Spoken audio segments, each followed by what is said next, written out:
This is Subiksha of SKP Engineering College, pursuing MBA second year. Today we had a great workshop on the topic called Creativity and Innovation. It was conducted by Mr. Harikrishnan sir. He is a national trainer and I feel very proud to be as a part of this workshop. The day was full of games and funs. This games is not only a game, but we learned many things like how to do teamwork and how to improve our skills and how to develop ourselves.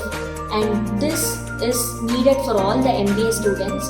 So today we learned it. So I feel I have to thank Dr. Karthikeyan sir, our head of the department, for this wonderful opportunity, and also all the staff members who supported us and guided us for this workshop. Thank you.